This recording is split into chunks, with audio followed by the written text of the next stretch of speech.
Give him fire, eh? The number one live show in the world, West Coast Pop Lock Podcast. Coming to you from Big Studios in Compton, California. Featuring radio personality Super Steve Flores, comedian extraordinaire, that dude Johnny C, and Mr. I'll Do Anything for a Buck, Mario 81. So throw your dubs in the air and let's get ready to pop lock. Holy smokes. Let's go! Fuck! It's Tuesday night. You know what that fucking means. I do. After a long-ass weekend. I know what that means. Whoa, that was a long weekend. But it was a fun weekend. Oh, hell yeah. I will tell you, I don't normally go out of town, and I went out right before the weekend happened to go see my Marco Antonio Solis, my Jesus Christ in My World. I went to go see Morrissey out in Vegas, and let me tell you one thing. It was lame. I will tell you that... I never understood that shit. Dude, That Morrissey's the worst. Shit. Yeah. Morrissey's the worst! I've never got The worst! the thing where these like Latinos, you Latinos out there, all you Mexicans, whatever you Hard want. motherfuckers, too. Hard motherfuckers. Yeah, my boy also. It's because he wrote the theme song to Charmed.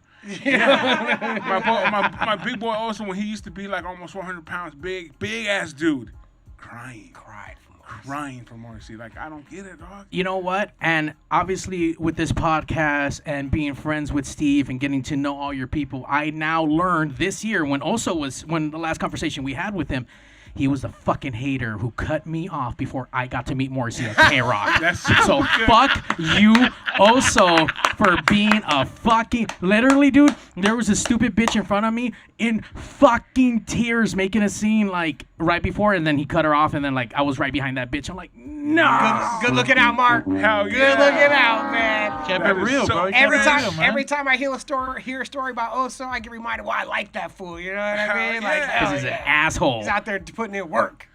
It's fresh because it happened to you. If it happened to anyone else, I'd be like, Right. that sucks. It's still funny. Fuck yeah. Fuck yeah.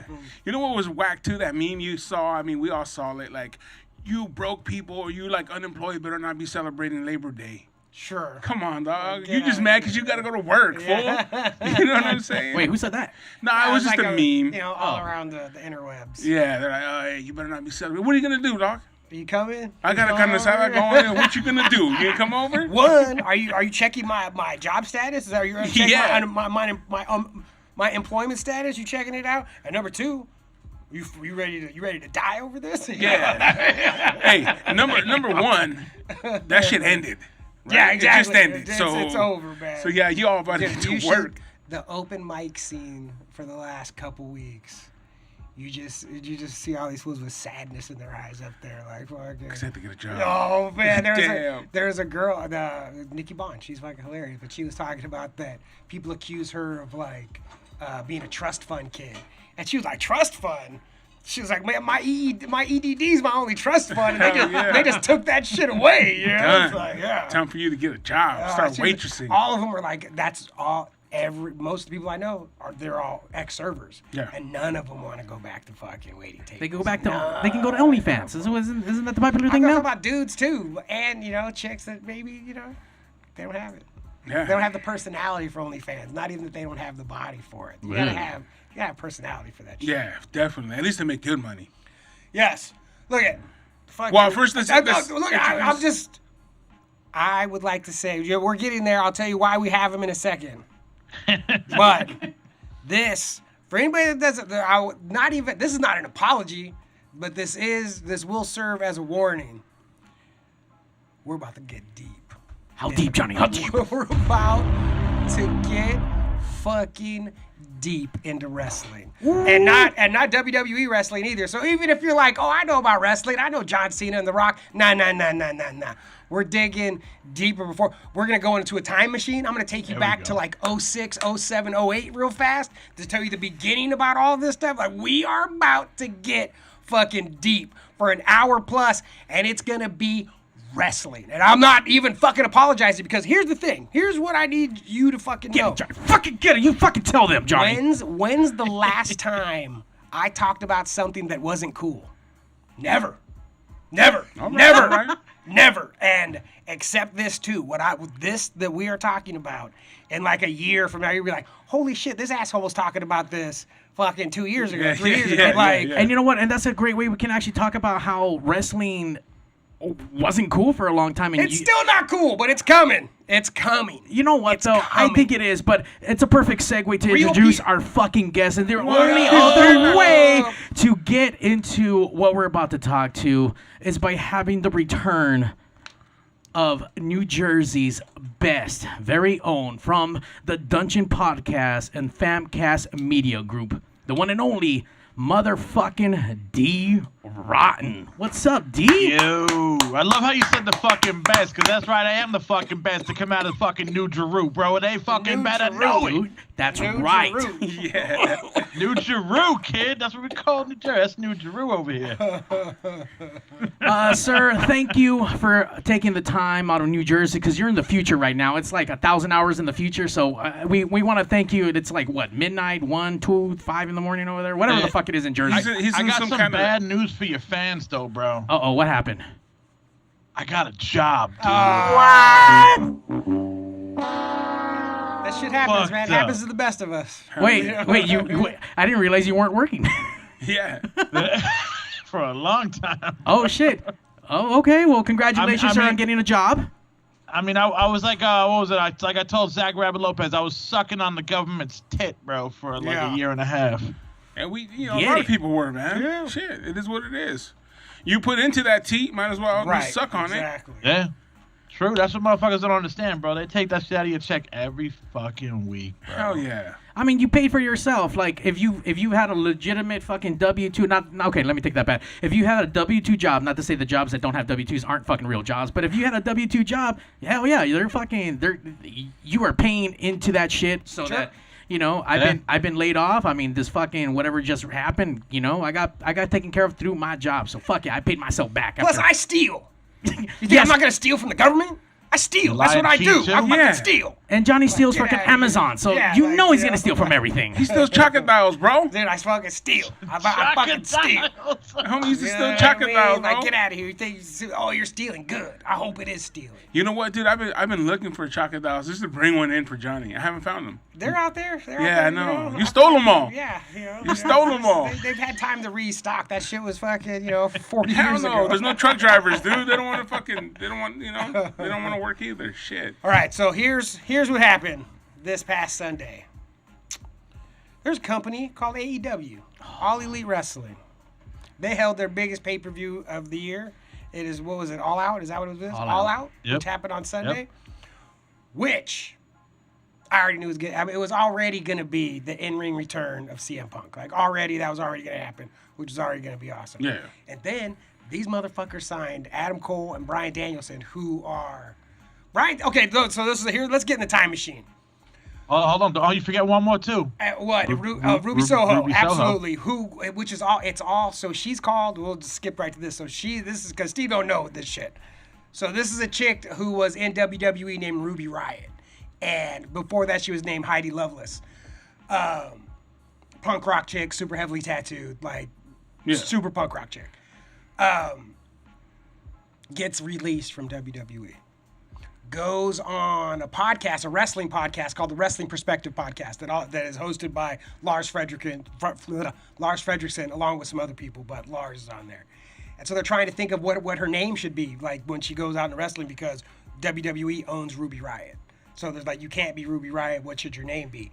And Lars was like, you could use Ruby Soho, and she was like, I didn't want to fuck it. I didn't want to ask. Because she's a super mark for Rancid. She fucking loves Rancid. And she was like, I wasn't going to ask. Yeah. And he was like, 1, of course you can use the name Ruby Soho.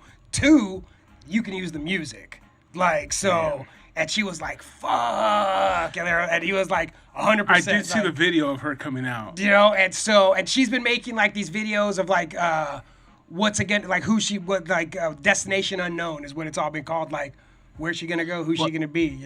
They all been doing like Malachi Black been making videos. Fucking That shit was dope, Murphy's too. making Murphy went to TNA, but he was making fucking videos. And Mox did it too before he went to AEW. Mox made a bunch of videos. But Murphy went to Impact? Yeah, him and Strowman.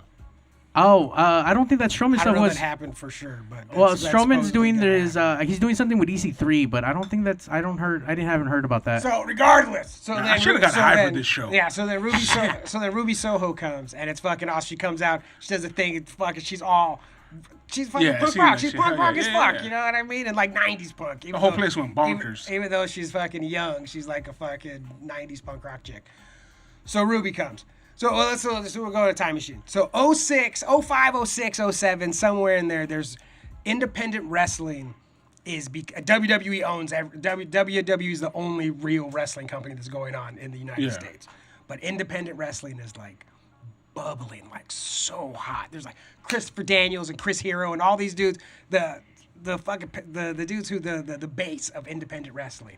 And then there's two dudes, CM Punk and the American Dragon Bryan Danielson, who become such big stars in independent wrestling that they're bigger than independent. Like independent wrestling is too small for them right now. Yeah. Like it's just, and Bryan Danielson's a technician. This motherfucker is like a maestro, an artist in the fucking ring. And CM Punk's like a punk rock dude. Like he's super sloppy in the ring and fucking like, but he tells It's stories. like Mozart and Beethoven. Yeah, bro. and so it just becomes like Bryan Danielson was the best wrestler in the world for fucking years before he was in WWE. Then they go to WWE and they're there, and Bryan Danielson, dude, this is fucking complicated. So CM Punk's a dick. Like this fool's an angry, aggressive, straight edge punk rock dude who starts working for this company and is like, fuck you, and what we do it like that, fuck that, and fucking like won't keep his mouth shut, like won't just accept what's going on, you know? Yeah. And even though crowds fucking love him, the people fucking love him, this company fucking hates him. Like they're like, fuck this dude. And they don't like Bryan Danielson either, because Bryan Danielson's like this little, they change his name to Daniel Bryan. They give him a stupid name. They give him a stupid song. The Flight of the Valkyries is his fucking entrance song. Like, are you fucking kidding me? So, but long story short, their efforts, them becoming so big in independent wrestling and making a living for themselves doing independent wrestling laid the scene for like their children, like for the people that came behind them to be able to make a living doing independent wrestling. Long path leads to those people starting this company, AEW. This is independent wrestling. This is like Fat Records. This is like the biggest. This is the way it's the way ROH should be. Right. This is Ring of Honor with money. This is like independent wrestling owned by a billionaire, like someone who loves wrestling, but it's also serious fucking money. So for these two dudes, the pillars of independent wrestling in the early 2000s, to come to this company as elder statesmen and being like, yo, they're older than Kevin Nash and Scott Hall were when they went to WCW. You know what I mean? Oh, like, wow. like exactly. Damn, Johnny's coming with fucking facts. There is and one- he didn't have to prepare. I He also already knew read it. that CM Punk almost went back to WWE. I mean, there's There was I that don't story. think he might have used them to get more money, but I don't think there's any way he was going. He hates him and Because I read that afterwards. You know, I know he had already announced, but then there was a thing that came out that he was. Yeah, I saw that. him and Triple H like don't like each other in real life. I mean, like, they fired him on his fucking wedding day, these bro. fools sent him his release papers on his wedding day. Sent it to his wedding. Hey, you're fired. And then I also heard that WWE is getting sold to like Disney. There's talks about There's that. talks about. I mean, people say that's why they're cutting all this. They're cutting all this salary Oh, yeah. to make the They book got- to they make the got their books own look better con. to sell it. You know, right? These are carnies. These are fucking carnies. Like Vince McMahon's a fucking carny. Like Oh, there's yeah. no like. Of course, he's got some kind of hustle going on.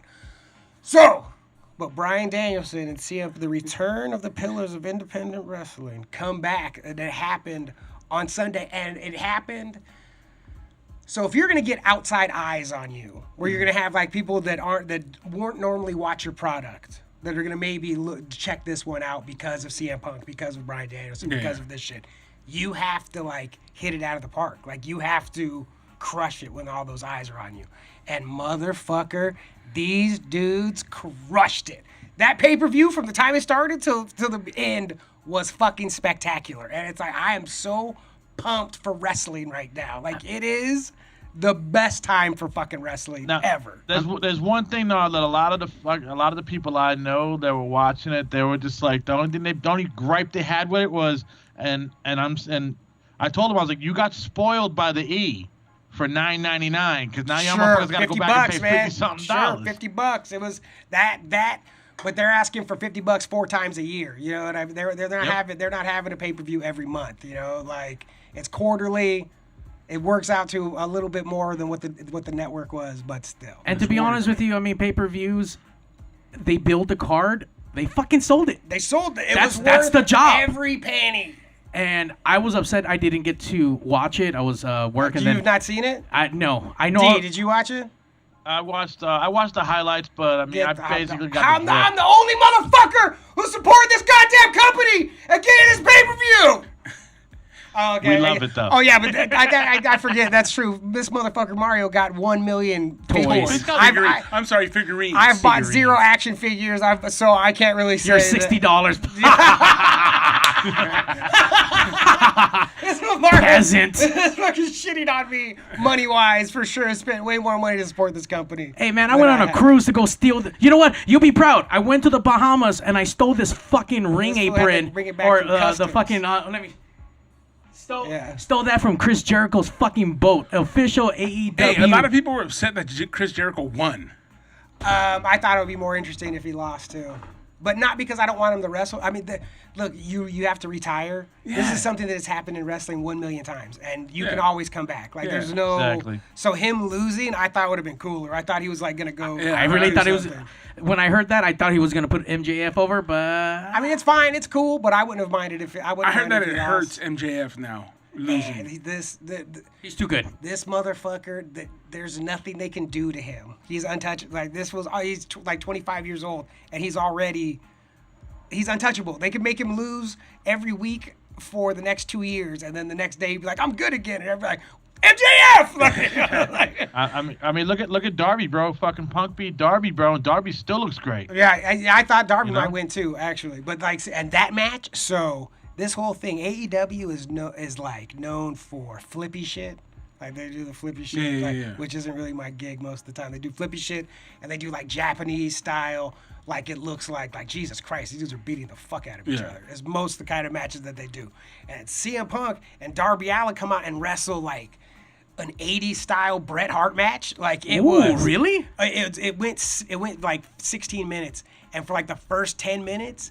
It was like slow, and there's like an like it. But it was good slow. It was good. Look, it was fucking good, and it was like such a slow dance with like your hind up, bro. Like such a change of pace from like the rest of the card. Yeah. And to have the balls to be like, no, we're gonna go wrestle a Bret Hart match right now, because they on the internet it showed where they took specific spots out of this. Oh, really? Yeah, out of this match between Bret Hart and. Sean Waltman, X-Pac, but when he was the 1, 2, 3, when he was the 1, 2, 3 kid. So they showed like 5 different things that they took like exactly out of the match, and it was like, yeah, because when I was watching it, I was like, I can't believe this fool has the nuts. Isn't Punk a fucking hitman mark? He's a super hitman mark, but it's like to go out there on this card in this company, I'd be like, fuck it, I'm gonna wrestle a Bret Hart match right now. Like, fuck. See, you guys are way more hardcore. I didn't even know that, but it makes sense because when I did see Punk come out recently, he had a Hitman shirt on. I'm like, okay, that's cool. Like he loves Bret Hart. Yeah, and CM Punk when he was, so you know when football teams draft a quarterback, like when the Packers drafted Aaron Rodgers and Brett Favre's the fucking starter, and Brett Favre don't want to have nothing to do with trying to make this dude better. You know, he's like, fuck this fool. Like, I'm the fucking quarterback. I don't want to make a young dude better. There's a lot of wrestlers that feel the same way. Yeah. If you're an older guy, they don't want to help the younger guys. Like, fuck the, like, I'm worried about my spot. I'm not worried about helping these fucking retards. CM Punk, when he was younger, he had a lot of older dudes that went out of their way to help him. Terry Funk, Harley Race, Eddie Guerrero are all dudes that went out of their way that he went looking for knowledge. And they fucking gave it freely and were like, let me help you. And he sees that now as it's his turn to come back as an older dude and to help. Because they got a lot of their roster is so fucking young. Did he win? He did win. Of course he won. I mean, it was in Chicago. Like he's And not. losing Chicago, it's man. Chicago in front of his. He's from Chicago. Like there's not. This fool is like a demigod in Chicago. Like Yo, I'm gonna get shit on for saying this, but he is the Michael Jordan of wrestling in Chicago. That's a super fair comparison. Like these and. You see like wrestling towns, and it's like who the fuck knows this dude? Everybody knows it, and it's like I don't even, and it's because he started out there wrestling. It's like they're still low, like it's so. And I think it's hard for people in LA to get that. They're still like, I mean, it's not like local music experience, like having a local scene. Yeah. This fool was famous in Chicago locally, and then got more and more famous, but was always. By the time anybody else found out about it, he was already fucking super famous in Chicago. Yeah. He already had his home base. This fool, they fucking lose. He's a social D of Chicago. Yeah. So, yeah, exactly.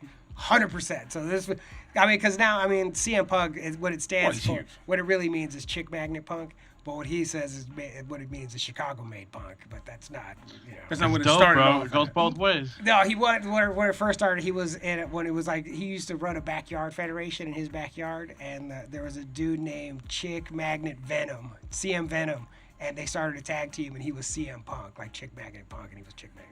Speaking of tag teams, they have a Mexican tag team that won. Dude. Now, are Ray they? Phoenix might be the best wrestler on earth. Whoa, by whoa, the whoa, way. Hold on. Do they have a name like the British Bulldogs or something like that? The Lucha Bros. The Lucha Bros? Those are the Okay. Lucha Bros. Yeah, so it's Penta es Cero Miedo. So, and the reason he's called that Penta Zero Fear is because he can't use the name Pentagon. So Pentagon is a character like a lot of Lucha characters. It gets passed to different dudes where it hasn't just been one dude the whole time. It's been different guys. So there's a Pentagon, and then there's a bunch of different Pentagon Juniors, but they kept getting hurt or fucking bad shit kept happening to him. And then there was people thought that this character was cursed, that the Pentagon character was cursed. Yeah. So that's why he says he's Penta Zero Fear, because he don't give a fuck. Like this shit, like it's cursed. Come get me. Like, Yeah. I'm right here. So that's why. So that's him, and then his little brother is Ray Phoenix, and these dudes. I first saw them on Lucha Underground and at PCW is where I started seeing them. Same. And they were already stars. Where I was like, why the fuck is everybody cheering for these guys? Like, who the fuck is this? You know? Yeah. And then you see one match with these dudes, and it's like, holy shit. And they're doing something completely different. Like it's different. What they're doing is different. It's a completely different style of thing. So their match was the best match in that. Them and the Young Bucks was easily the best match. But their entrance, these fools came out in Aztec, like some fucking headdresses, like tall ass fucking headdresses looking, and they had some fucking, I don't know do you know who the rapper guy is? This fucking Mexican rapper guy, I don't know who he is. But it's like we were talking about, and like a cholo rapper. Yeah. Exactly, you know what I mean? Exactly that. But they did the big fucking entrance with it, and then they won the belts. It was bad as fuck. We talked earlier about how Punk was famous in his home area. Sure. And I will say that I grew out of wrestling a long time ago. Wasn't into it. I was always into it because of my dad. Got out of it. My dad got sick. Started taking him because I wanted to spend some more time. And between that, working with Steve and working with the independent lucha guys in this scene, I started going to independent shows, started working with the luchas. I do all the Michelada Lucha Rumble posters and stuff like that. So I've gotten to know a lot of these wrestlers. So to see Penta, Ray, two Mexicans from Mexico. Mexicans, not like Mexican Americans either. These fools are Mexicanos, yes. To see them, and I got to see some stuff with Ray, like some little interviews prior and where they came from. Obviously, dirt shit, nothing, and started fucking doing lucha so they can fucking eat and feed their family at home. To see them BCW and watch him lose his belt to Swerve, which is now on NXT, was like, holy fuck. Now, like, Steve told me that he used to see John Cena when he used to be the prototype. Like, right, bro, you saw the little Ben play at the shitty bar, and now you're looking at whoever it is in your world is fucking big. Either fucking Morrissey for me, or Marco Tony Solis, or Metallica, Morrissey, or whoever the fuck Jesus to that Christ. level. It's exciting. And then we talk about like AEW once again with all this the indie stuff. To see them help build it. to hear all these podcasters and people talk so highly of these two. Sure. Fucking insane. I got to meet those dudes a handful of times. I got to see them before they entered at Bar Wrestling, PCW. Like, fuck, man. And now to see them on such big, amazing stages and giving WWE a run for their fucking money and just for doing what it is that they do, their way.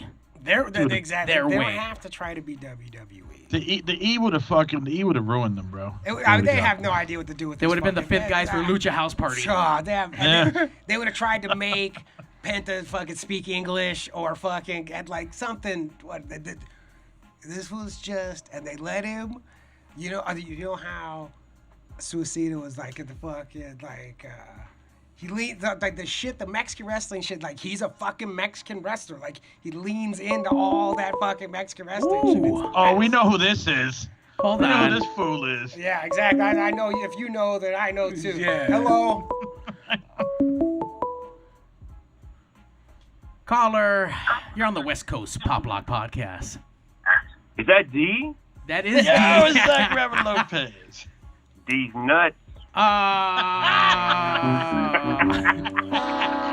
So even that, D's nuts. What? But I had to do it. I had to yes. do it. So Good segue, by the way. And by the way, this is Zach Rabbit Lopez. yeah. So with the Miro. You know who it is.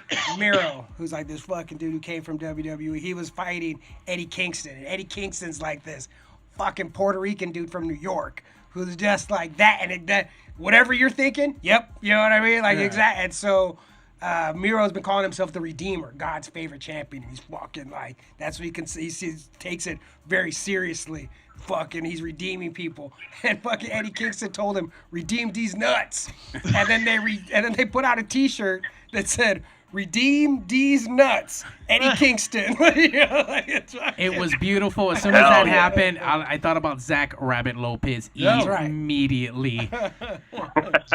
What up, Zach? Thank you for calling the show. Are you a wrestling fan at all? Honestly, like I wasn't. No. Hit it. Yeah, No. well, Hang on, we're gotta talking hang about on. wrestling right now. The Attitude Era was where I was like really going hard, and then like I stepped away for a cool minute. But after filming with Mario down in San Diego for a bit, there was a a deeper appreciation after all that, seeing how it's done and how that's not what everyone really thinks it is. You know what I mean? Right. We were talking about that earlier. Yeah. So I got into work with other promotions doing production, live video streaming. And let me tell you, I had an incredible opportunity, which I'm even grateful for getting. But there's GCW's doing a pay-per-view with my boys from San Diego. So shout out to Fist Combat. Dirty Ron is taking on Nick Gage for the second When is fucking this? The 18th. 18th of September. Yeah. Where at? It's gonna be live in San Diego. And you'll drive to San No, Diego. look at it. But He's he's not driving gonna San fucking Diego. pair. By the way, that card is fucking stacked. But it's fucking and Look, I'm not gonna drive to San Diego, but I'll take a ride to San Diego. If someone's going, Hey, we could get drunk on the fucking train. Right. Oh, there you go. That's all of a sudden, bro, Jack Rabbit Lopez loves wrestling. You can even handle that fucking chip, bro, on your 400 show. damn. Hey, I handled it. Nah, I that didn't was- fucking drink like a bitch. I may have cried, but I didn't drink. That's true. All right. Yeah, you get it. So San Diego the 18th. You can watch it on YouTube for free on Game Changer Wrestling, but they have Game Changer versus Fist Combat. So I've gotten to film before, and I got into to film a Nick Gage wrestling match with Slice Boogie, which is now doing stuff with NWA. Yeah. And that's the cool thing. Once again, we talk about independent. Slice Boogie's not bad. Like, No, it's dude, he's like, good. Yeah, like, he's, I like him. yeah. Like, so I've gotten to work with independents, and once again, seeing everyone now flourish and being on big time shows. NWA's been around for 1,000 fucking years, still going. 73. Yeah, They got Billy. They got Billy All right, Corgan. I'm out. Later, Zach. Billy fucking Corgan owns them now. Right. Zach did leave. No, he said he was leaving. And to What's see, up with Impact? So Impact Because don't has they been mix a thing. them? They mix them? there's the same company, So just renamed. Impact has. Because Impact looks whack. It is. So AEW, I love that. I love AEW is Impact. Kind of like they're trying to help out Impact, like letting some of their dudes go to Impact, some of the Impact dudes coming to AEW. Like in AEW, what Tony Khan, who's the owner of AEW, his idea is to raise everybody. It's not about AEW. It's about wrestling. Like, this fool loves wrestling. And it's fucking, so the Young Bucks, who are two of the EVPs, the executive vice presidents of AEW. Like, I am against the fucking the Young Bucks, Cody, and fucking what's his name, Cody. Omega being the bosses. Look, man, so they bring these fools in as authority figures, like as the bosses. I don't know what the fuck I was just talking about. Well, Impact. And Cody, then bosses. I don't know. But so it doesn't matter. But so they want no. So the way that Tony Khan signed the Young Bucks, because they were getting offers to go to WWE, like blah blah blah, all this shit.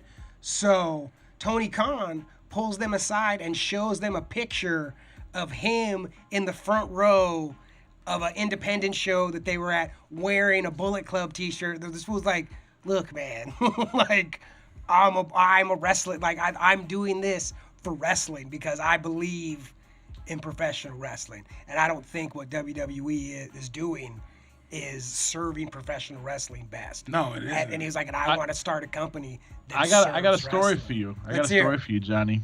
I got a story for you. Let me go to pull. So I'm gonna pull up the name because I don't want to fuck up the names. But my boy Pat does a fucking does a podcast, right? It's called Putting It Over with Patrick Rivera.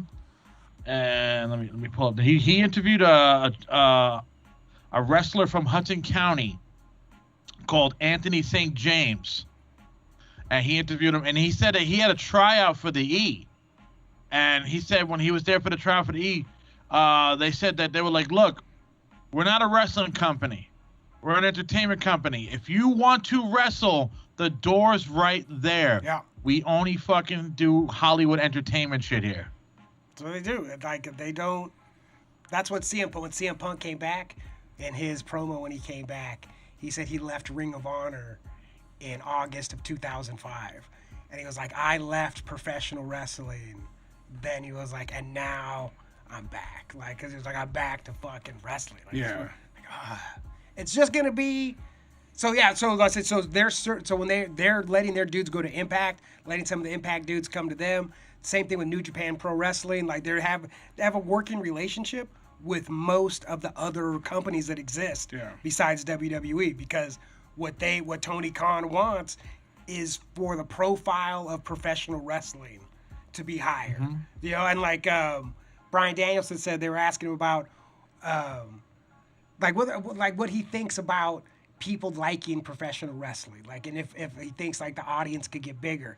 And what he says, if you show even somebody who's not a fan of professional wrestling, if you show them well done professional wrestling, they're gonna love it, because wrestling is fucking awesome.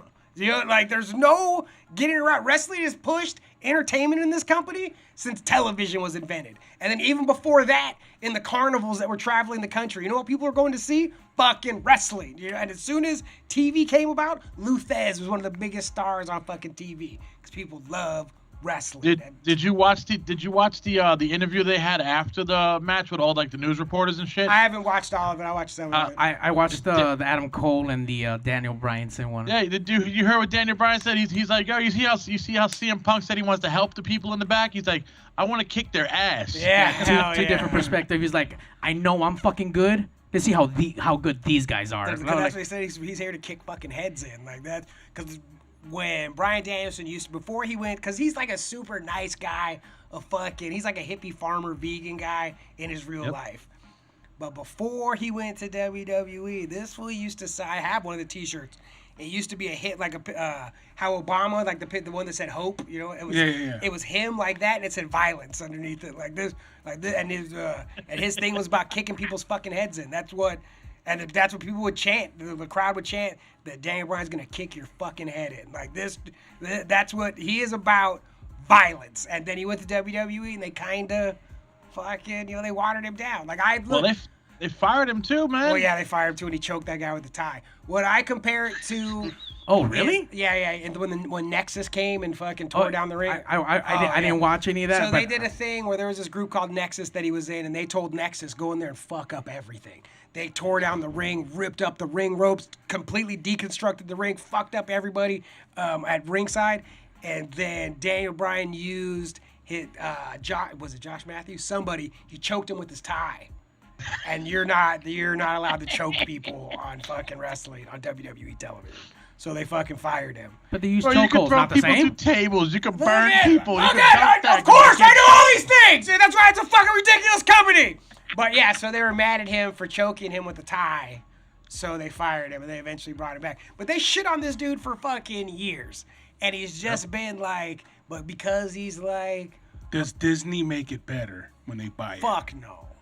They just more Disney it. You know what? That makes sense to why it's been going where it's gone. I mean, it's... Okay, what if your millionaire buys it? There's not... See, It's here's... too corporate, man. Yeah, exactly. I don't think there's anybody... I don't think there's a lot of Tony Khans out there. What if he bought it, though? Like, if Tony Khan bought it? Yeah. He doesn't. Can't. He got AEW. It's publicly traded But company. yeah, it's a publicly man. traded It'll fuck company. everything Yeah, up. for sure. But, like, so there's nobody with the money and the ability, that gives a fuck about wrestling. Like, maybe as a company that makes T-shirts, if they care about it as a company that makes T-shirts and toys and shitty movies and fucking all the rest of the things that WWE makes. Apologizing to China. Yeah, but they don't care about. But they don't care about Cena. Goddamn John Cena. But they don't care about wrestling. Yeah. You know, like there's not a lot of billionaires out there that give a fuck about. Because and that's the good thing about AEW. They're not public, so they can fucking do whatever, They do whatever the they fuck want they to. want. They do whatever they want to. And the dude, Tony Khan, so his dad, Shad Khan, owns the Jacksonville Jaguars. And I think it's A soccer team, right? but it's not a soccer team. It's like Man U or something like this. Fool, Huge team. The Team. These fools could buy and sell Vince McMahon. You know what I'm like? This is real money. And this fool is like, you know what I want to spend my money on? Wrestling. Yeah. He could have bought the E, but he made his own fucking Right, shit, exactly. you know? They could have done a hostile takeover, done whatever, but what he wanted to do was make a punk rock wrestling company, and they've just done. And now they have. That's it. They wanted to make a punk rock wrestling company, and now they have the fucking punk rock wrestler and the dude, the fucking hippie alt left fucking other dude, fucking Bryan Danielson, who's like What do you think about his Brock Lesnar look? that stupid. I don't like that stupid little ponytail. I was like, is he a bad guy? Because he had like a little man bun ponytail, Man bun. and I was like, is he bad? Am I supposed to hate him? He's 'Cause gonna I go do. heel soon, bro. He's got that look. I mean, man. look, and also CM Punk. How long can CM Punk be a good guy? You know, like he's such such a natural fucking heel. You know, like Yeah. he's a dick, and he's like a dick in real like. He's an angry straight edge punk rock. You know, like those fucking straight edge dicks you see at shows. Like that's him. Like that, Do you think his who's this fucking boy, bro, that fucked him over in the trial and shit? oh, Cole Cabana, man. They still Yeah, he so, doesn't still work for my AEW God. now. Yeah, he's in the Dark Order. Whoa. Wait, what happened with Colt Cabana? So Yeah, you guys are more nerds than all right, me. here we go. Go get in a time machine again. So, CM Punk, a while back before he left WWE, it's like 06, 07.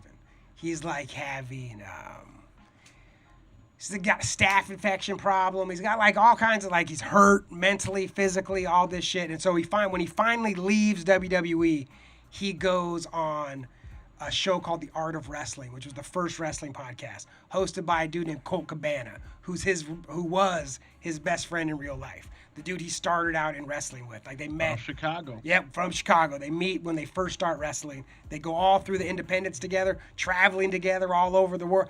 And Colt doesn't make it to WWE. He did for a hot second. But CM Punk said they're still friends. He quits, goes on Colt Cabana's podcast to like, here's all my grievances. So he demolished the E. So he starts talking a bunch of shit, says their doctor fucked him, gave him, like, he had a staph infection, and the doctor ignored it, gave him a Z-Pack, like a fucking antibiotic. Just all this shit just fucking crushes all these dudes. WWE sues him and Colt Cabana, both, for slander, for fucking all this shit. CM Punk tells Colt, this is now we're getting into he said, she said. I don't know any of this for sure. Allegedly, CM Punk tells Colt Cabana, like, I got your back. Like, I'll pay for your lawyers. I said, like, fuck these dudes. We're not going out like this. CM Punk ends up winning the lawsuit against him, like, fuck, which doesn't, because most lawsuits get settled out of court because no one wants to put the time and money that it costs to fucking do a real trial. He's an angry straight edge punk rock dude, a rich one who's like, fuck you. You want to go to court? Let's go to court. So he fucking goes to court and he wins. You know, fuck you, WWE. But then tells Colt Cabana, yo, about that lawyer. You're going to have to come out of that. You have to come out of your own pocket with that. What? And he was like, and Colt's Jew, bro. You know, and Colt, that cheddar. and this was like, what? You know, and so in that fractured their friendship, obviously. All over, because apparently it was like hundreds of thousands of dollars. CM Punk's a backstabby. Apparently, I mean, but liar. and also I don't know. Punk said he didn't fucking promise him shit. Right, so I don't. That's the thing. There's a bunch of different stories about what happened. I don't know what happened, but I know that's the story. Hey, like everyone, bro. You know what? You promise it until that bill comes. Sure. You know what I'm saying? It's easy to say till the bill comes. Hell yeah, I got you. All of a sudden you see that bill, you're like, oh shit. Or, because what if, let's just say we're not speaking about this specifically. When I made you that promise, you were poor. And then when it came time to pay the bill, you're rich. Well, he's rich now? So I'm just saying, in that situation, should I still pay for in the 3 years that pass, your financial situation severely changes for the better? How much, though? It depends. You know what I mean? Like, and then how much is it still like, wait, you can pay it now. Like, what are you looking at me for? So who knows? I'm just saying. I don't know. But it just sounds like Johnny's sticking up for CM. A little bit. I'm gonna meet him. Liar. Look at. You know what? He is the Michael Jordan of fucking Exactly. wrestling. Talking smack on his team. So when he got his, So, and then the way, like, you want to stick my big nose into how I fit into fucking. CM Punk is one of Lars's best friends. And then they use fucking rancid songs in the fucking, like, it is, he's been a wrestling fan for so long and has been on the outside. Like, that's the thing. WWE doesn't give a fuck about Rancid or that Lars French is, you know what I mean? Yeah. And so him being a fan has barely even been acknowledged. He's in the CM Punk DVD a little bit, but not a lot, you know? But then there's so many dudes that he's friends with. And now in AEW, they hired CM Punk back. They're using fucking songs. Like, this is the fucking Rancid Wrestling Federation. Like, so if you think I'm not going to try to fit my big ass in there eventually, you would be wrong. Yeah, on that DVD, I got that. Yep. And yes, Sam, fucking money ruins a lot of friendships. Like, that's the fucking thing. I try to never involve that. And you're right, there is nothing. Dude, fucking that straight edge punk rock dudes are the fucking worst. Yeah, but can you believe a Jew? That is also a question. Yeah. Allegedly. I don't know. Allegedly. D, do you have a favorite wrestling moment, or do you remember what kind of got you into wrestling? I started watching wrestling when fucking Andre the Giant ripped off the fucking cross on Hulk Hogan on Piper's Pit. That I go that far back in my head. Watching wrestling, bro. I got into wrestling when I saw the Wild Samoans on regular TV, not a pay-per-view. Channel 13. They fought Rocky Johnson and Tony Atlas for the WWE or WWF at the time championship belts, and Tony Atlas and Rocky Johnson won, dude. I didn't even go to breakfast. Wow. I didn't even go to breakfast, bro. And my dad used to make the best breakfast, homemade tortillas, the whole nine. You weren't bothering me, bro. It was the Wild Samoans out there. Oh, man, it was amazing. That's how far back I go. That's Roman Reigns' father, bro. Yeah. My mom was trying to find. I was at my parents' house before I came over. We were talking about. She always asked what we're gonna have. I said we're gonna talk about wrestling. And she was trying to find the picture of me and Macho Man. She was like, "Take the picture of you and Macho Man." You met the fucking Macho Man? Yeah, look I don't stand in line for shit. Like since I was a little kid, I don't want to stand in no goddamn line. After WrestleMania 4, after he won the belt, I stood in line at a record store for I don't know how long. Oh, I was about to say, you were over here in Jersey, bro, for that? No, out here. Yeah, I was 12 years old, man. I stood in line to fucking meet Macho Man. And I still have the picture, and it's fucking hilarious. Nice. I met Ric Flair and Jake the Snake. Hell yeah. Oh, I met Terry Funk. Dirtiest player in the game. That's right. But Jake the Snake, like, you know, old Jake the Snake. Sure. Like, after he started doing the DDT, you know, yoga. Oh, Jake the yeah. Snake. When He was came doing to K-Rock and he was doing the his one-man press. show. He was doing the press thing on his what is it, his documentary. Yeah, the resurrection of Jake the Snake Roberts. But it was cool, man. It was cool movie. to see someone like him go through that, come back, and then see him on the other side. Yeah, he's in AEW right now. Like, he's a manager of a dude named, what's that? Lance Archer. Lance Archer. That fool fucking, he did the whole DDP shit, fucking got his life straight, and beat cancer. All Yeah, in the this same was time, like, bro. and, you know, that fool comes from a terrible family. His father is a horrible person. Father's a fucking bad, child like, molester. yeah, like there's a show, if you guys haven't watched it, I'm sure you guys have if you guys are wrestling fans, Dark Dude, Side of the Ring. Best Yep. show on TV. Holy fuck. How about $1 Million Man? He's in WWE now, right? He's back in He's in it's NXT, which is like the minors of WWE, Yeah. running a fucking pretty hilarious. He's involved in a pretty funny storyline. son is in prison for embezzling money. Yeah, he got caught for white collar crime. You know, That's when you're the $1 Million Man. You do. That's what happens. You know what I mean? That's the kind of shit that And No, happens. you think, it's funky you think too, a $1 'cause he million was doing man it with kid's the gonna be church. robbing gas stations? Hell no. Fuck no, he's embezzling money. Embezzling. This is exactly. He should have called IRS to fucking help him Yeah, out. or Virgil. Got Virgil on it. Actually, Virgil. Oh, did you hear fucking, there's rumors going around, bro, that fucking Wyatt's next over there. You know what? I mean, everyone who gets released from WWE automatically, you know, those rumors come out. I read something interesting about that if he went, about him going to Impact, where he could do what Matt Hardy was doing with like the Broken Universe, the cinematic style thing, that they've already leaned into that a bunch, so they could do with him. Like, it's a bummer that he's gone from WWE. Like, I swear to God, when the Wyatt family happened, I think I've already talked about this, but I was living with my parents, and I told my mom, I was like, this dude is so cool, and they're gonna fuck it up. Like, Yeah, I remember sitting there. and they did. Yeah.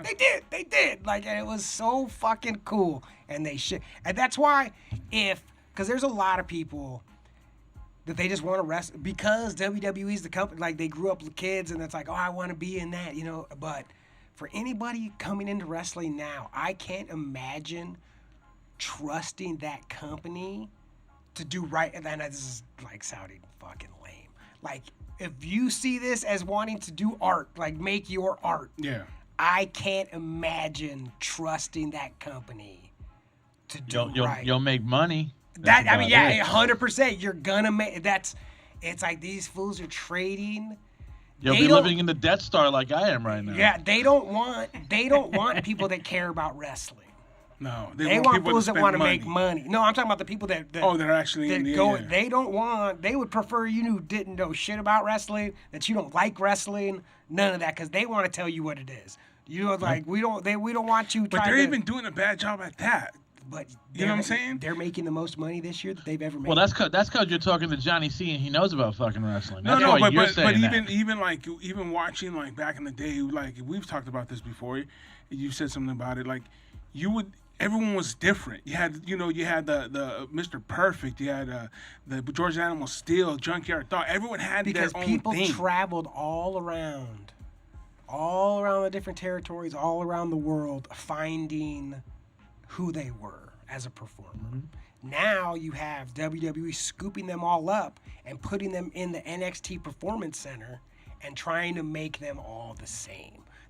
They're teaching them how to wrestle all the same. They teach them how to talk all the same. They teach them how, like they're just trying. It's a corporate. It's Cookie cutter. it's so corporate. Yeah. It's so. It's a machine. It's You're a making, giant. you're fucking making a lot of machine. sense right here, bro. You just hit me right now. You're like, all these wrestlers will come from all different territories. The E was the final destination where you found yourself and you were ready. And You were now ready it's to the, go. You know, and now it's like, fucking the E's just bringing everybody in. It's like, yo, no, you gotta let them fucking breathe, man. Let them find themselves. They're fucking it all up. It's not. And what they're doing, I mean, they're making money. They're doing their thing. It's not wrestling. It's not. It's like saying like Drake isn't hip hop. Like it's not. Like you could say it is, Dude, and maybe there's Drake people that don't- Drake believe don't it write his own is. music, bro. Right? Yeah, He's but fucking- it's not. It's not. Danya. Yeah, and like Danya. and like this WWE, it's not wrestling anymore. Like it stopped being. And if you told them that, they would be like, yeah, we know. You know, if you were like, hey Vince, this isn't wrestling, you'd be like, yeah. Like I'm not trying to make wrestling. I'm trying to make money. Yeah, and you're like, oh, well, like I like wrestling. And it's like, oh well, go fucking watch AEW. Yeah, because go watch New Japan. Because that's like what we do is not fucking wrestling. What we do is sports entertainment. And what we do, it's like McDonald's job isn't to make fucking hamburgers. McDonald's job is to make money. You know, and that's not to take it over fucking wrestling, bro, but I read some fucking shit, dude, today at work, man. I was talking to one of my boys at work, and we fucking read some shit back in 2014. They stopped it, though. But McDonald's, Wendy's, White Castle, fucking Subway, all these fucking franchises that use bread, right? They were using a chemical that you used to make plastic in the bread so the bread wouldn't so the bread would last longer. yeah. So we were getting fed fucking plastic till like 2014, bro. Oh, it's still poison in there. It's still poison. We still getting fed Did shit. you know? How about I've been talking about this on stage? Did you guys know that there's no more Ronald McDonald? What? There's dirty Ronald McDonald. McDonald's doesn't use McDonald's doesn't use Ronald McDonald anymore. Like, yeah. when have you seen? Yeah, they Ronald stopped using McDonald? him a long time ago. And it happened in 2016, and it was not because they decided it wasn't cool to use a clown to sell poison, like not because of that, or because it wasn't making money, like none of that. Someone got offended. No, do you remember when those clowns started showing up in parks? When Yeah, they were yeah, just yeah, like yeah, yeah, when they were just random parks, then McDonald's was like, "Yo, We need to stop. we need to stop with the clown," and that's for sure. That's when they stopped Damn. using it. Was when clowns started popping up everywhere. And Yeah, but if you think they're the only people giving you poison, bro, come on. yeah. Everything, bro. Everything that has a shelf life. Yeah. You Look, know, you're just beyond a year.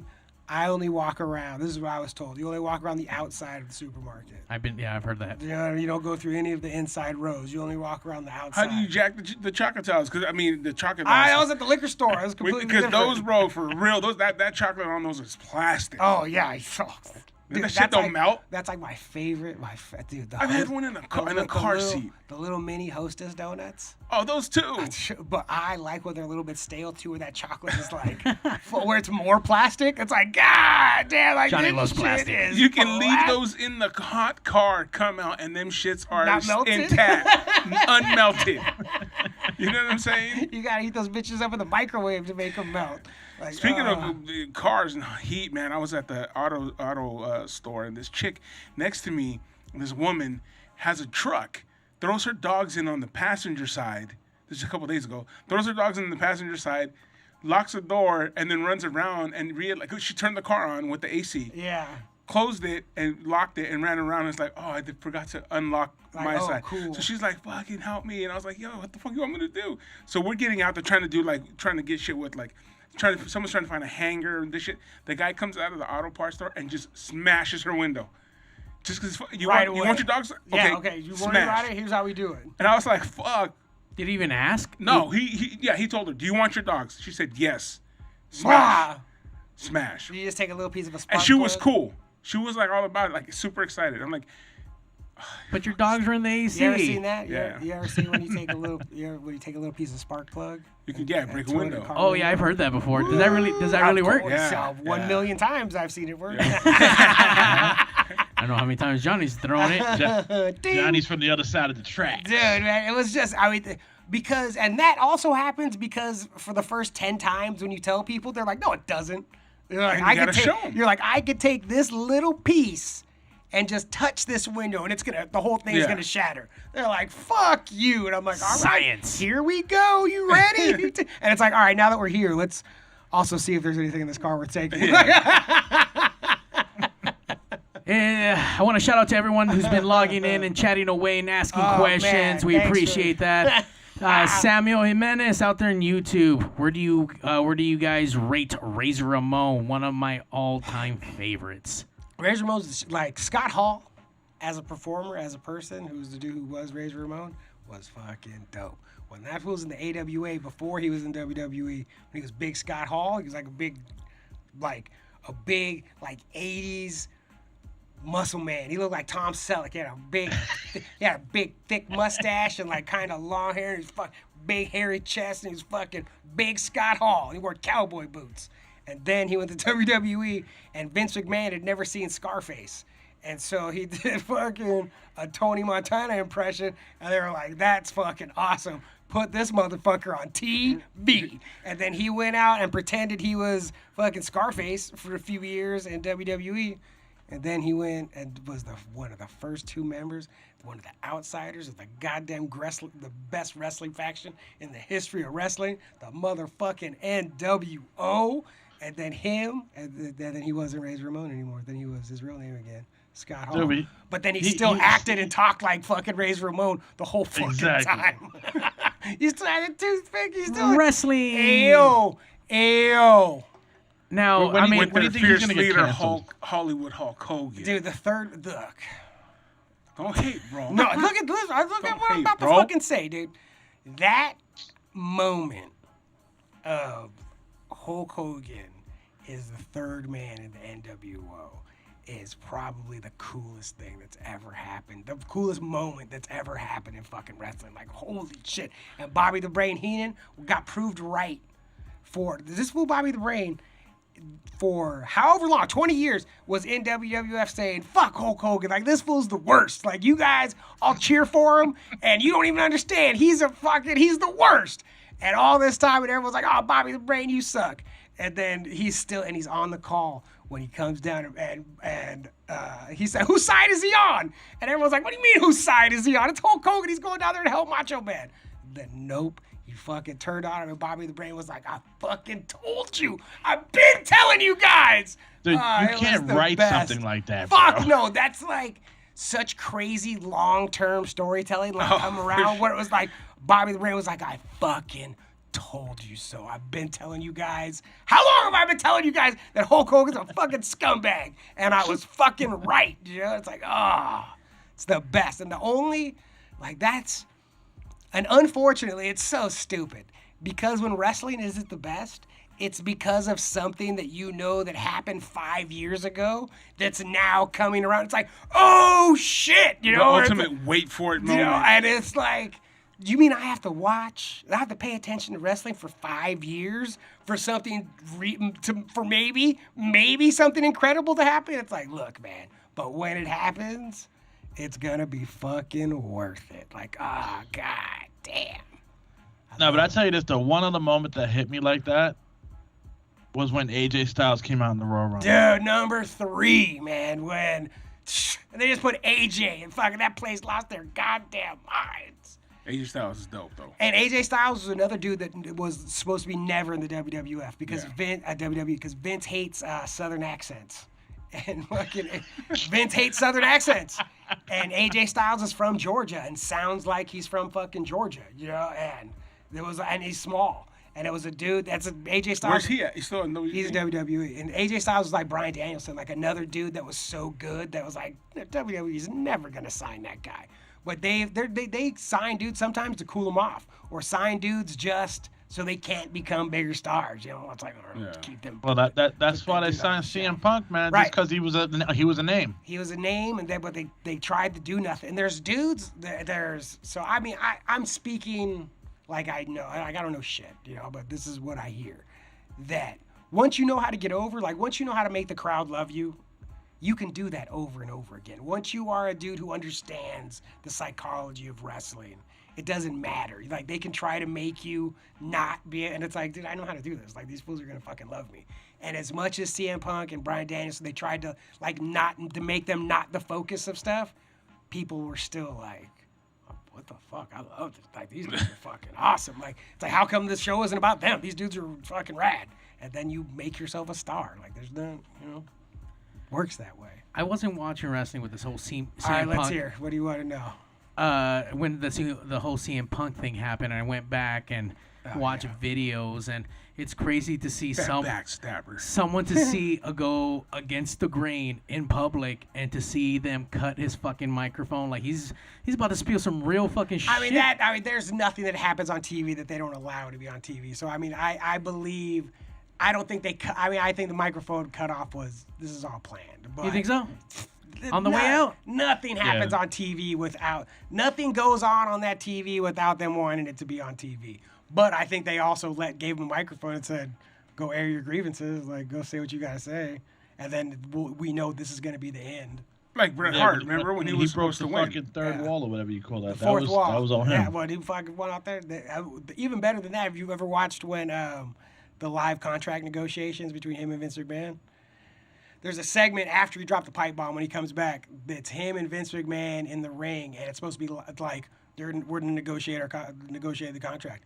And he went out there, and supposedly it was very loosely like the bullet points, but they went out there and fucking said some things that each one That of they them meant? that each one of them had to say. CM Punk made Vince McMahon apologize for punishing people that loved wrestling. And he said it. He was like, people that worked in this company that loved wrestling, and you punished them for it, and you're going to apologize. Was that the ice cream segment? The ice cream bar segment? That might have been the ice cream bar segment, yeah. And he was like, you're gonna apologize. You're gonna apologize. Yeah, it was the ice cream segment because he was like negotiating what he wanted. He was like, you're gonna bring back the WWE ice cream bars, and he was like, and people were like, ice cream bars. That's a bomb. Yeah, and so when he came back to AEW, so they never made the ice cream bars. No.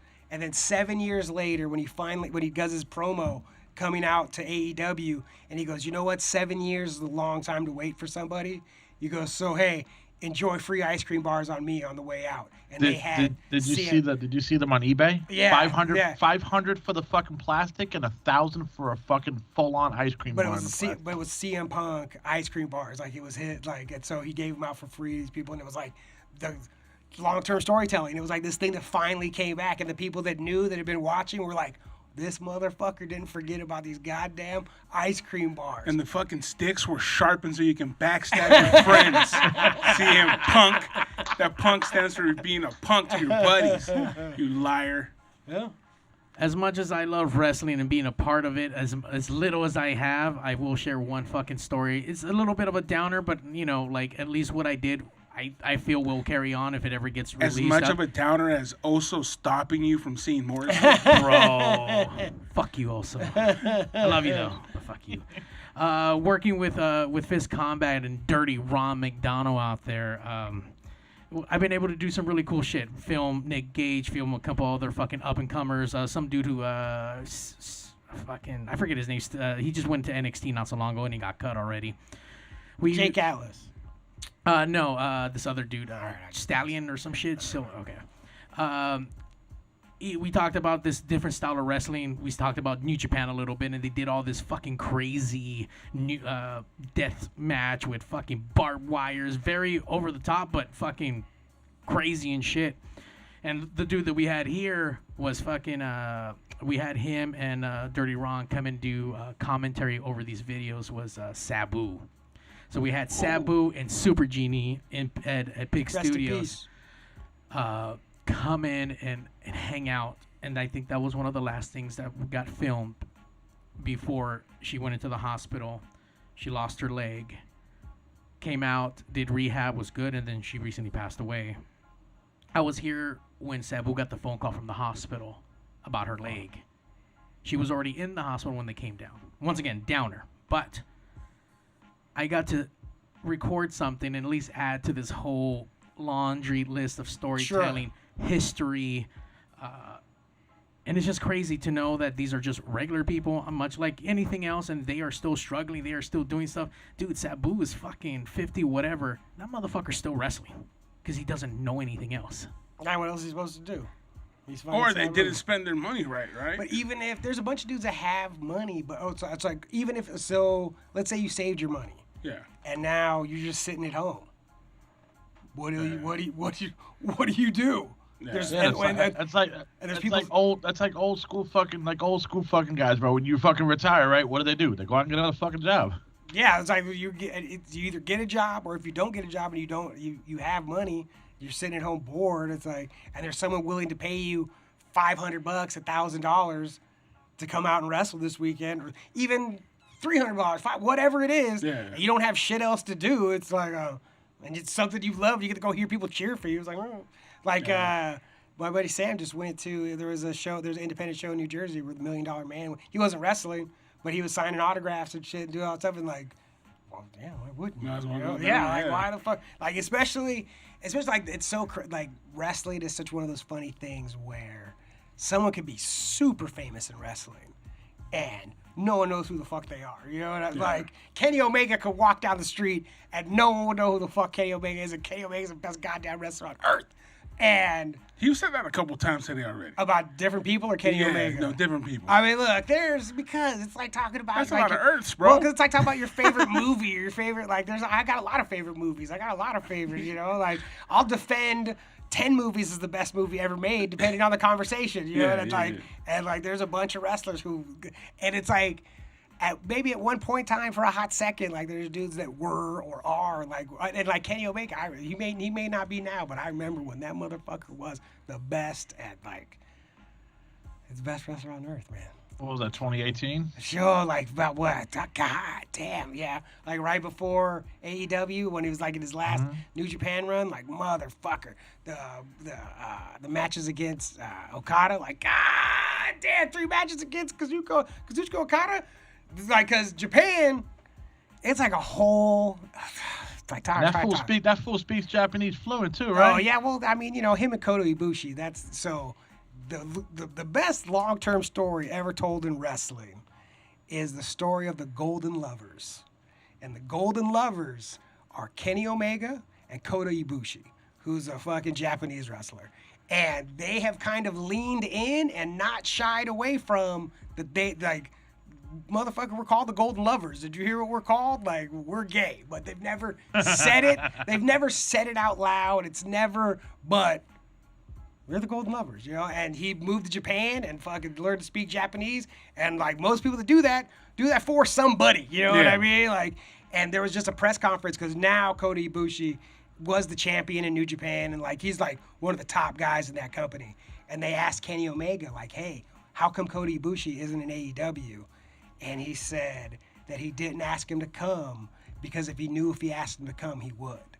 And he was like, it's his time in New Japan. And then he started like choking up, like crying, like, but it's like, he's working, you know what I mean? Like, this is all part of anybody who knows the storyline. Yeah. He's fucking working that like, oh man, and it's because eventually they will be back together and it's going to be, people are going to lose you think fucking CM Punk and Bryan Danielson would, Kota Ibushi shows up for fucking, and it's like Kenny Omega's kind of golden showers. but Kenny Omega's kind of spinning. Kenny Omega's kind of spinning out of control a little bit because he's the champion. He's kind of like an egomaniac, and there's only one way that goes. Eventually, the fall will come. Like eventually, and he'll be down and out.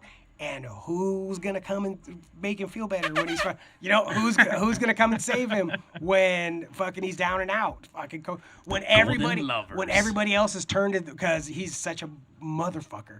When everybody turns their back on him and nobody fucking is gonna be there for him, and he's fucking all by himself and at his lowest point, the return of Kota Ibushi, and it's just gonna be fucking like He's gonna fucking stab him in the back like CM Punk. Yeah, right?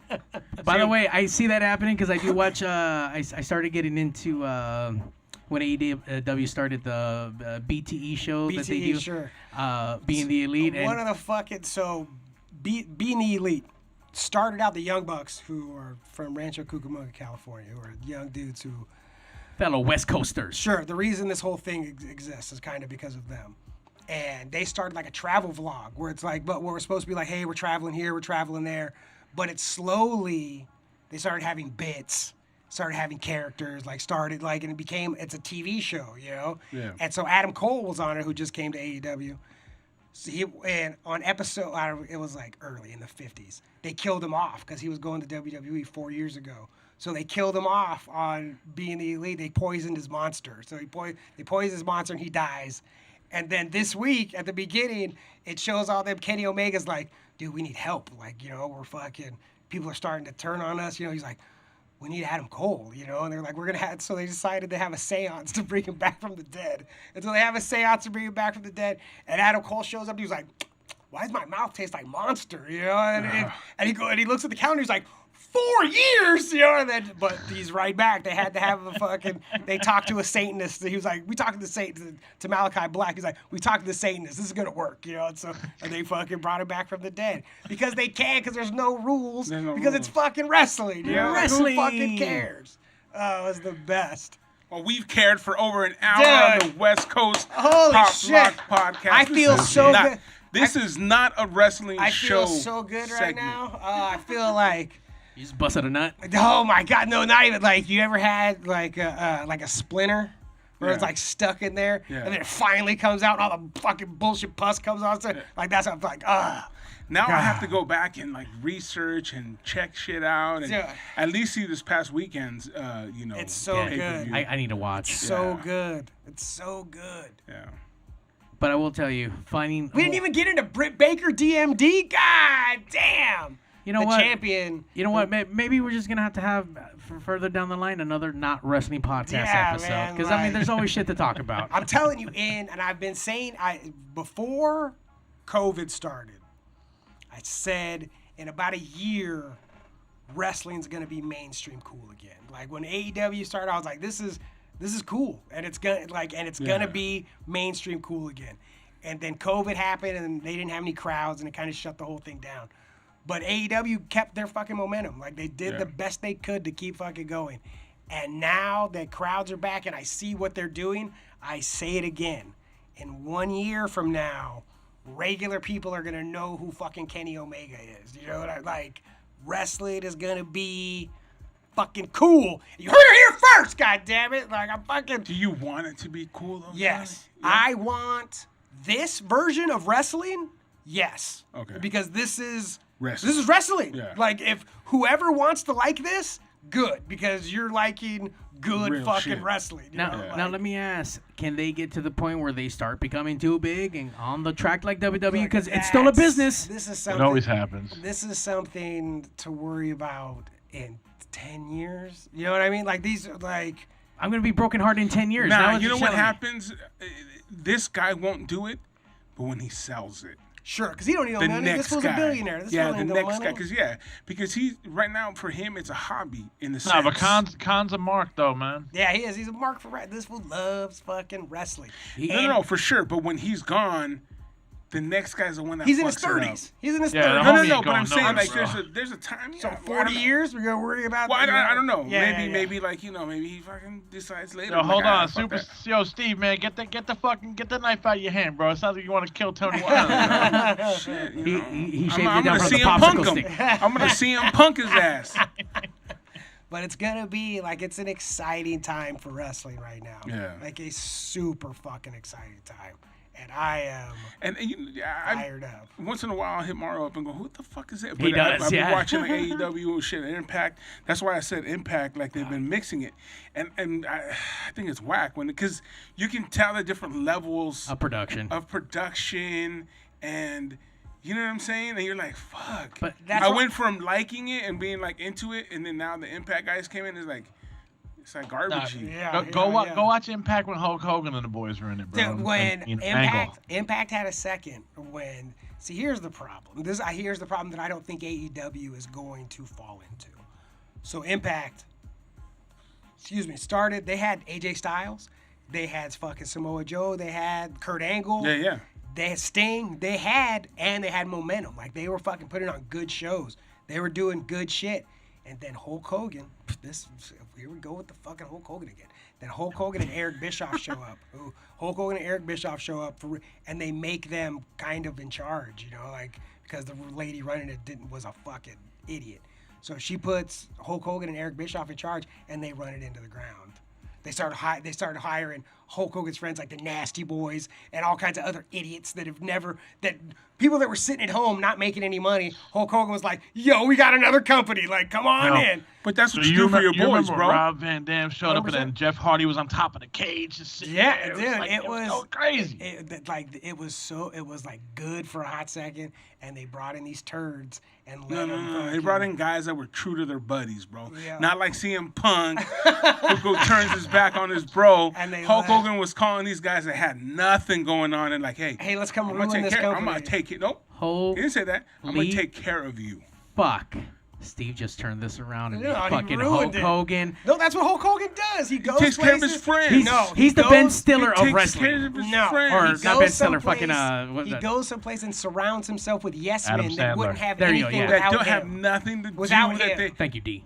Hey, bro, have he's nothing without taking him. care of his buddies. He has nothing without him, so they bring in a bunch of yes men to come in and tell him It's yes. not his fault they hired him. No, that's what I agree. hired me. I would look that I agree with because I would never hire Hulk Hogan because I know that's what he would do. I would, You know? I would, if I got hired, who am I reaching out to?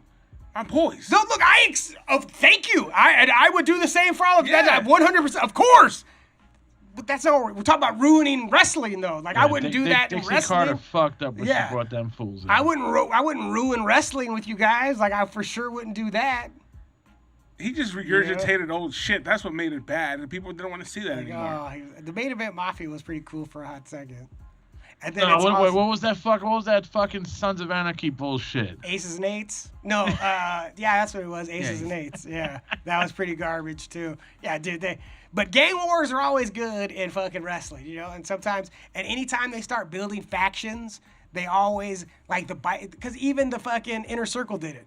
Anytime they start like grouping dudes up, they all get cut and start looking like bikers because it looks cool. You know what I mean? It's a bunch of dudes that looks. Because you know what? Because that audience eats that shit. And up. it's something you can put your name on stuff. Yeah. Like anything you can put your name on and all that stuff. Wrestlers dig that shit, you know? Wrestling, WWF, WWE was for people that didn't have an identity or were nerds or you know what I'm saying? So they lived through these guys. You know what I mean? Absolutely. That's why those people live through. Those are the same guys that go and watch Sons of Anarchy, buy the shirt, and fucking walk around with their chest ride out. it, ride Like, their hell yeah. bikes with fucking Sons of Anarchy shirt on. Yeah, and they get punked by real guys. You know, but yeah, Hulk Hogan, the best, bro. Yeah, he's the best. The best. He can't walk no more, that motherfucker, bro. Dude, And that's because he gave his back to wrestling.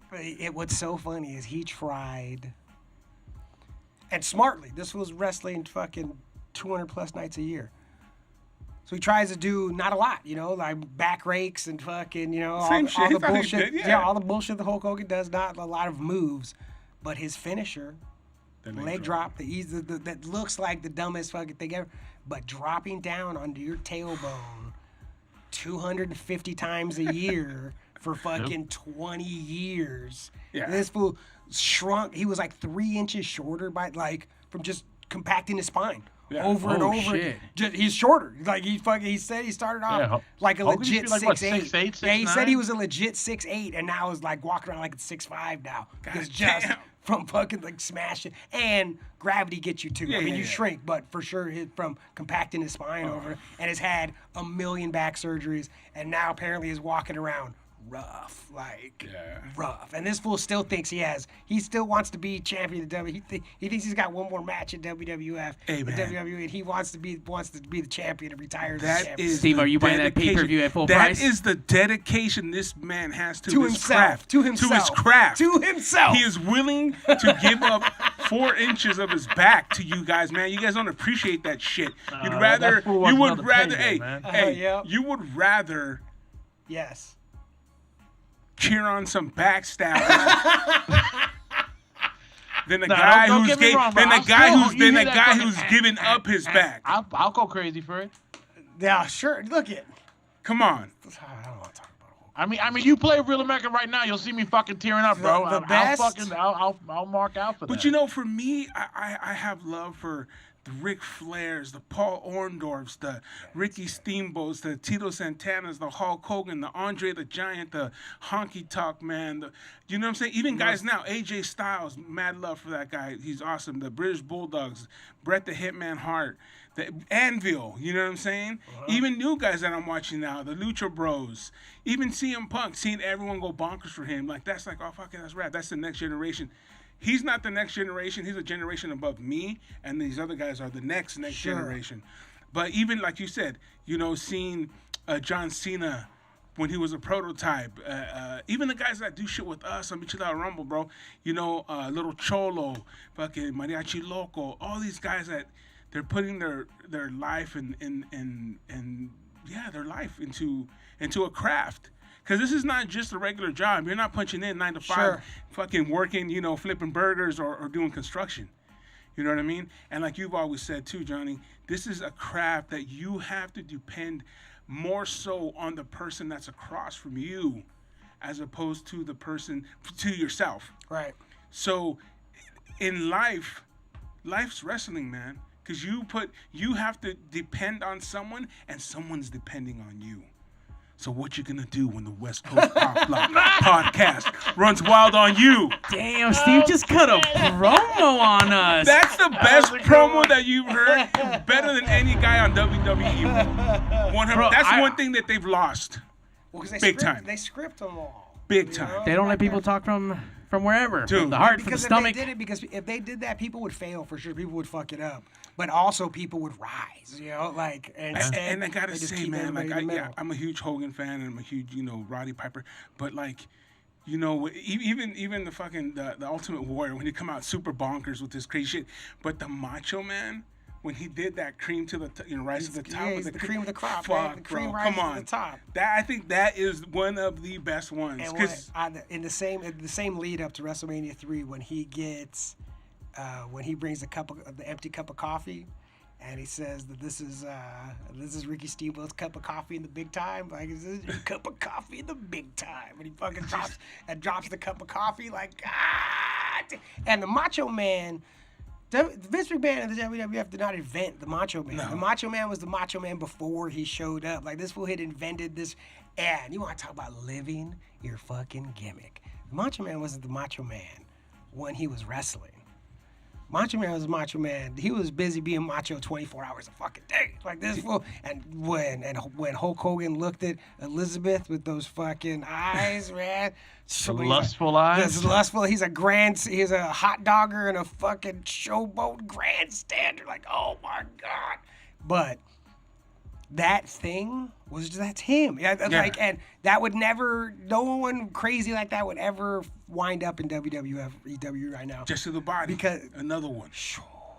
Well, I mean, and they're all stealing from Jesse the Body and Hulk Hogan are both openly stealing from superstar Billy Graham. Oh, come on. Yeah. 100. I'm like the two most stolen from wrestlers are Dusty Rhodes and superstar Billy Graham, because they were the ones they did all that shit. And Rick, like, if you watch early Ric Flair interviews, it's like, oh, he's doing Dusty Rhodes, like, you motherfucker. And if you watch early Hulk Hogan, he's doing Superstar. He's doing Superstar Billy Graham, and his finisher was the Body Breaker, like the same thing that Jesse his finisher was Jesse the Body's finisher. So this fool stole Billy Graham's voice and Jesse Ventura's finisher before he became like Hulk Hogan. But yeah, Superstar Billy Graham and Dusty Rhodes are the two. I most remember when stolen he from. came back to came to the WWF when Hulkster was there. Superstar came back. Oh yeah, he came back. No, because he was there. Back, He was there originally in the '70s, Yeah. and that fool was when no one was super buff. This fool Yeah, was it was jacked ripped. to the fucking gills, yeah. Gassed up on everything that they could find, and those fools are all crippled and shit now because they had no idea. The steroids are just like, yeah, sure, try this. You know, we don't know. It's like, oh, rah! You know, like now that shit is scientific now, but then it was just a bunch of bros fucking like, fucking shoot Hit this me shit. up. Yeah. Give it to me. Dude, when you look at like Tony Atlas, Rocky Johnson, Superstar Billy Graham, like these dudes. Superfly Jimmy Snuka was ripped. Don Morocco. Dude, the Rock when he became the Rock Don Morocco after because he was a magnificent Morocco, and he was pretty buff. But then he became the Rock Dominant. That fool was gas. He had that big old vein in his shoulder right here. Went pow, pow, pow. That thing was fucking huge. And then you had guys like Hernandez. Hercules, Atlas, Atlas with the red tights. That guy's named Ted Arcidi. Okay. Ted, the little white with like little greasy white guy. Yeah, he was a power lifter. That guy's named Ted Arcidi. Okay. I remember that guy too. Man. He was- I have his figurine. That's why I remember him. Yeah. But yeah, man. Hey, not a I feel wrestling good. podcast. Oh, I feel so good to get the screaming yell Action about wrestling. figure. Bro. Action figure. Number 48. D, thank you. We went 123 on this mother. Well, 124 now. I'm ready to go. I talk another hour about wrestling, man. Oh, more than that. D, thank you very much for coming For in. stepping in and Let somebody else who fucking goes as deep as I do hell yeah. Yeah, you guys help me- go deep. to help me out there in that deep water. I appreciate it. Yo, if you ever watched the WrestleMania where fucking CM Punk fought the Undertaker, Sure, that's a great match. I was there, bro. No shit. Nice. That was fucking dope, man. I really thought CM Punk had a chance to fucking beat the He should have, man. He I fucking think should've, so like, too. we're gonna I give it think to so him, bro. too. But it should have been him, man. Fucking Vince said no. It should have been Taker was- him. Taker was dude. gonna give it to I him. know it should have been him. It should have been. But I can't. But I wouldn't.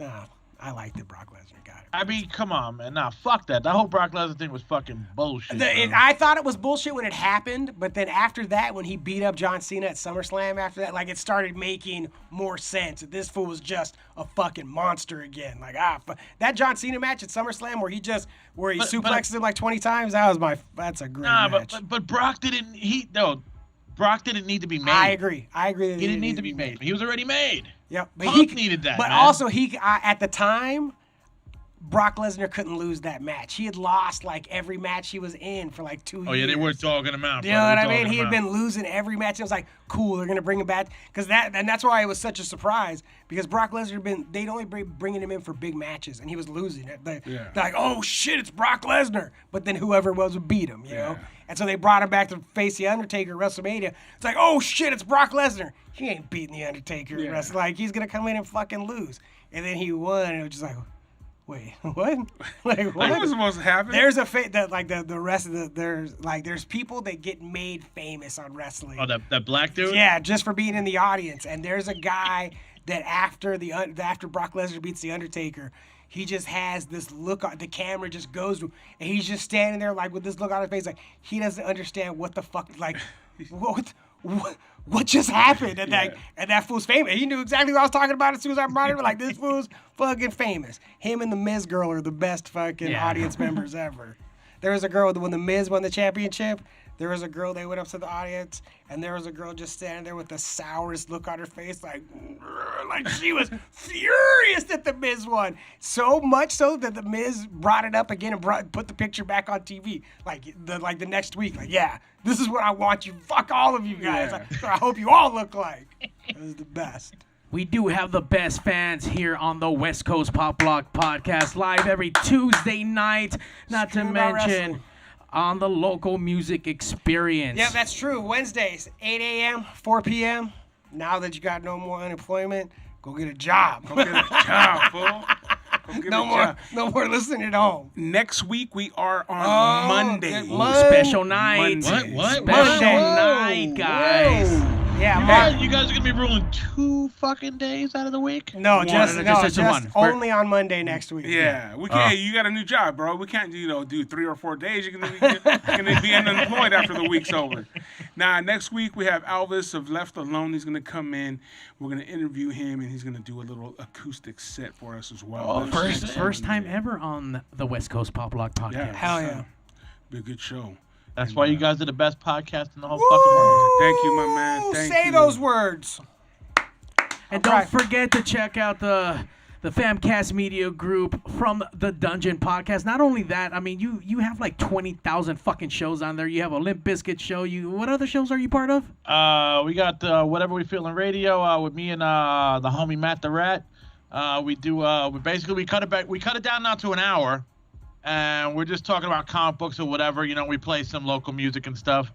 From the Dungeon Podcast tomorrow, I have the band, the hardcore band Mask Up, and they're releasing their single tomorrow on the show, so it's gonna be officially out there tomorrow. They'll be on the show at 8 o'clock Eastern Standard Time. The Limp Bizkit podcast will be back in about 2 weeks with season 2. Ooh, Scribble. Nice.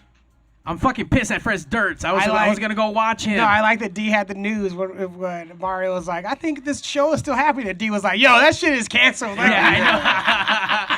D Yo, but text you know me. what's fucked up though, Mario? It's just the promoters were supposed to tell you, and that promoter didn't tell nobody, bro.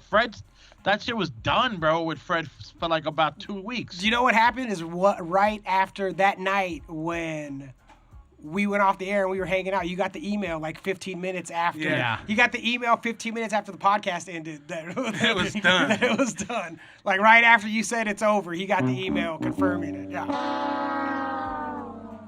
It's all right. That's fine. Okay. Let's do Yeah, this. so check out our friends on the East Coast out there, New Jersey, holding it In the down. future. D Rotten.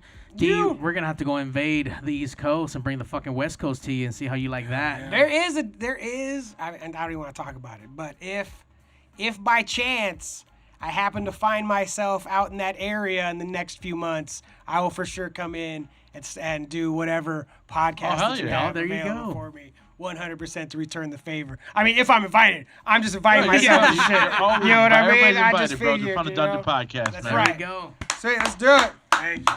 On that note, we out. You. Thanks. Can you still hear me? Is these- The #1 live show in the world, West Coast Pop Log Podcast. Coming to you from Big Studios in Compton, California. Featuring radio personality Super Steve Flores. Comedian extraordinaire, that dude Johnny C. And Mr. I'll Do Anything for a Buck, Mario 81. So throw your dubs in the air